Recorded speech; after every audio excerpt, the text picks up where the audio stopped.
Hey, what's up, everybody? Nick Unreal for NewOrleans.Football, and you're watching The Dot, presented by Matt Bowers Auto Group. We're here at the Saints facility on Airline Drive, where day one of the draft just wrapped up.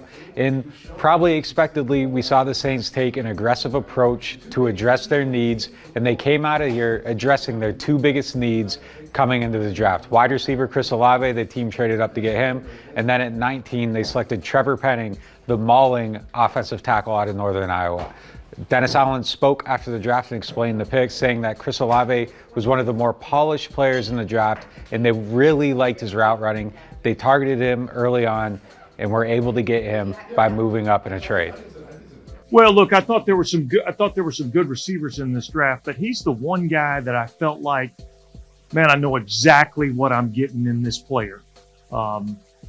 Again, like I've said before, our kind of guy, tough, smart, competitive, highly polished. I thought one of the better route runners, highly productive, really good, good hands. I just felt like the best well-rounded receiver in the draft.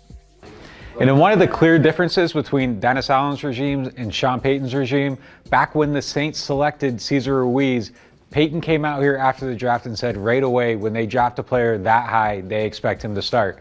Dennis Allen took a little bit of a more lukewarm approach with Penning, saying that he'd need to come in here, compete, improve himself. But I do think long-term, this is the guy they believe will be starting at left tackle. He's extremely athletic, has sub-5 speed in the 40-yard dash, and that fits the profile of the type of players the Saints like at these positions. Well, I certainly don't think we should pencil anybody in or Sharpie marker anybody into starting roles. He's going to be able to come in. He's going to be able to compete. And there's a lot of development with any rookie that you draft. I don't care if you draft the first pick in the draft or the last pick in the draft. There's development that has to happen with these players, and so we see a skill set in the player that we like. We see a mentality in the player that we like. And we're anxious to get him in here and let Doug and Zach get to work with him and see what we got.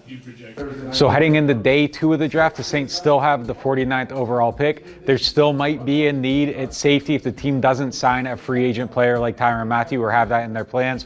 So we'll see how they approach it. Running back is another need. But for all of your coverage of that, keep it locked to NewOrleans.Football.